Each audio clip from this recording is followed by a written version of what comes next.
Hello students, कैसे हो आप लोग। आज की क्लास के अंदर हम लोग देखेंगे कि मोटिव और इंटेंशन के अंदर क्या डिफरेंस होता है। सुनने में नाम एक जैसे लग रहे हैं, ठीक है, लेकिन मोटिव और इंटेंशन के अंदर डिफरेंस होता है। These two are elements of crime, है ना। एलिमेंट्स ऑफ क्राइम के एलिमेंट्स हैं मोटिव और इंटेंशन। यानी सबसे बड़ी बात यह है कि किसी भी क्राइम को करने के लिए हम लोग ये सोचते हैं कि भाई मोटिव तो होना जरूरी है और इंटेंशन भी होना जरूरी है। अगर मान लो मैं किसी को मारना चाहता हूं तो मोटिव होना जरूरी है, इंटेंशन भी होना जरूरी है। तो कुल मिलाकर क्या है कि ये मोटिव और इंटेंशन होता क्या है ना। मोटिव और इंटेंशन पूरा ध्यान से सुनना। इसके अंदर मोटिव और इंटेंशन क्या होता है, और मोटिव अगर हो ना हो तो क्या मैं क्राइम कर सकता हूं, या फिर मोटिव का पता लगाना ही जरूरी है क्राइम का पता लगाने के लिए कि क्राइम मैंने किया है या फिर नहीं किया है। उसके लिए मैं एक केस का भी सहारा लूंगा। ये Om Prakash versus state of Uttaranchal 2003 2003 का ये केस है। और पहले मैं आपको क्लियर कर दूंगा कि मोटिव और इंटेंशन क्या होता है। मोटिव और इंटेंशन क्या होता है, ठीक है।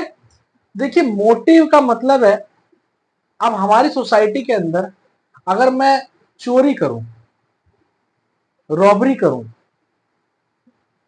तो ये क्राइम है। सीधी सी बात है, क्राइम है। अब ये क्राइम होता क्या है। क्राइम, देखो कभी कभी क्या होता है, क्राइम मतलब है सोसाइटी माने उसको कि वो क्राइम है। लॉ का डिसओबीडियंस करना, लॉ को नहीं मानना, ये क्रिमिनल ऑफेंस है या फिर सिविल ऑफेंस। मतलब दो तरह के ऑफेंस होते हैं, क्रिमिनल ऑफेंस और सिविल ऑफेंस, है ना। तो अब क्रिमिनल ऑफेंस भी लॉ का ब्रेकेज है और सिविल ऑफेंस भी लॉ का ब्रेकेज है। लेकिन सिविल ऑफेंस के अंदर क्या होता है कि क्राइम मतलब जो आपने किया है ऑफेंस, उसको सोसाइटी बड़े लेवल पर क्राइम, मतलब सोसाइटी हर्ट नहीं हो रही है उससे ज्यादा। जब सोसाइटी ज्यादा हर्ट होगी तो वो क्रिमिनल ऑफेंस बन जाएगा। सपोज करो किसी का सोसाइटी के अंदर मर्डर कर दिया, है ना, और किसी की गाड़ी में थोड़ा सा खरोच लग गया, है ना।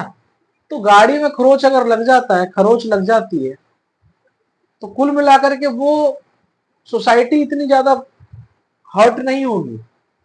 लेकिन अगर आप किसी का मर्डर कर देंगे तो सोसाइटी उससे ज्यादा हर्ट होगी, है ना। सोसाइटी उससे ज्यादा हर्ट होगी। थोड़ा डिटेल में जाएंगे इसके बारे में, थोड़ा इसलिए मैं डिटेल में बता रहा हूं आपको क्राइम होता क्या है। Everything I will tell you, ठीक है।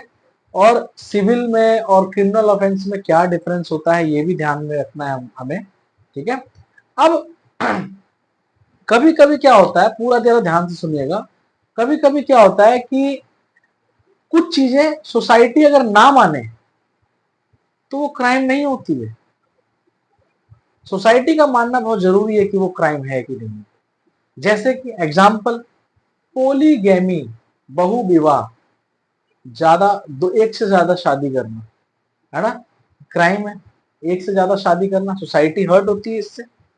लेकिन तब क्या, अगर सोसाइटी हर्ट ना हो, जैसे कि मोमडन लॉ के अंदर, मुस्लिम लॉ के अंदर, मुस्लिम लॉ के अंदर क्या है कि एक से ज्यादा शादी करना अलाउ है, बिकॉज उनकी सोसाइटी उसको क्राइम नहीं मान रही है।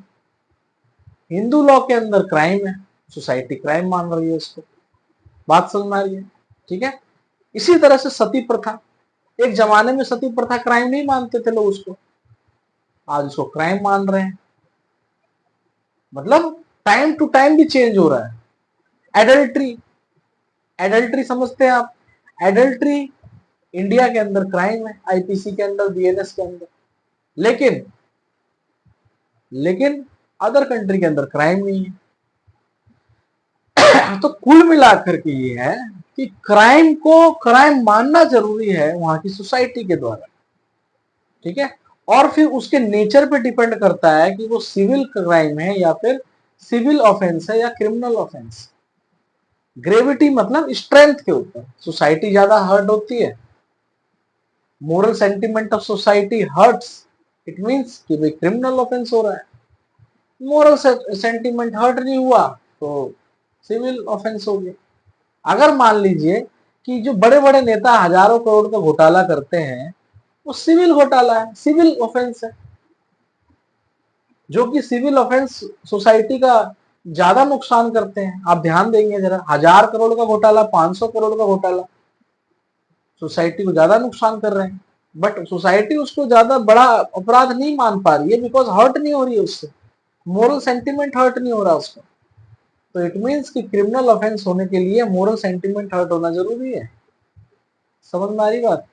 कि यानी कि अगर आप डिसोबीडियंट टू द लॉ हो and hurting to the moral sentiment of the society, suppose करो रॉबरी कर रहे हो, आप थेफ्ट कर रहे हो, मर्डर कर रहे हो, कल्पेबल होमिसाइड कर रहे हो, everything that is these all things are criminal offence, है ना।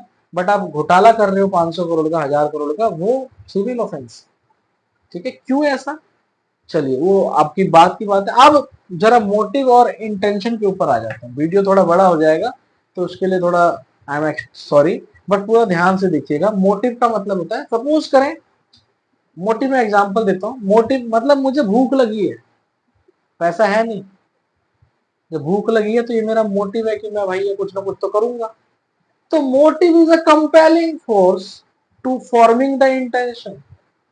मोटिव एक ऐसा फोर्स है जो इंटेंशन फॉर्म करवाता है, जो इंटेंशन फॉर्म करवाता है क्राइम करने के लिए।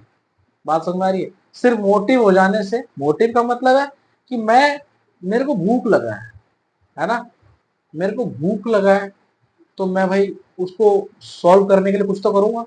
तो मेरा एक इंटेंशन फॉर्म हो रहा है कि हाँ भैया चोरी कर लेते हैं। तो कुल मिलाकर के क्या है कि मोटिव होना, अब मोटिव है मेरा, मान लो कि भैया मैं, मोटिव है मेरा, मान लो कि मैं भूख लगा, खाना खाना मेरा मोटिव है, तो अब मैं उस मोटिव के लिए इंटेंशन, पैसा कमाना अच्छे तरीके से भी कमा सकता हूँ, बट मैंने इंटेंशन उसका बना लिया कैसे, कि शॉर्टकट तरीके से, है ना। तो कुल मिलाकर के motive is a compelling force to form the intention. Intention को बनाने के लिए एक फोर्स होता है मोटिव, जो इंटेंशन फॉर्म करवाता है। क्लियर? एक केस है देखो, Om Prakash versus state of Uttaranchal. इस केस में सुप्रीम कोर्ट ने ये कहा है, सुप्रीम कोर्ट ने ये कहा है कि motive is a relevant and important on question of intention. Intention का पता लगाने के लिए मोटिव रिलेवेंट है, बट अगर गिल्ट प्रूव हो जाए कि भाई इसने मर्डर किया है या इसने ये क्राइम किया है, और मोटिव का पता नहीं भी लग पा रहा है, मोटिव प्रूव नहीं भी हो पा रहा है, मोटिव पता नहीं लगा पा रहे हैं, तो वो इरेलीवेंट है, कोई दिक्कत वाली बात नहीं है अगर उसने ये प्रूव कर दिया कि इसने मर्डर किया है। तो इट मीन्स कि भाई motive is not essential part of the crime, element of the crime. तो एसेंशियल बिल्कुल नहीं है, but motive is important for questioning, है ना, इट इज इंपॉर्टेंट। ठीक है, तो ये कुल मिलाकर के सुप्रीम कोर्ट का ऑब्जर्वेशन था, और मोटिव और इंटेंशन के बीच में डिफरेंस था, सिविल और क्रिमिनल ऑफेंस के बीच में मैंने आपको डिफरेंस समझाने की कोशिश की है। आई होप कि आपको थोड़ा अच्छे से समझ में आया होगा, और उसके बाद और भी अच्छी चीजों के लिए आप वीडियो को लाइक कर देना और चैनल को सब्सक्राइब कर देना। Thank you so much, thank you so much, bye bye, take care, good.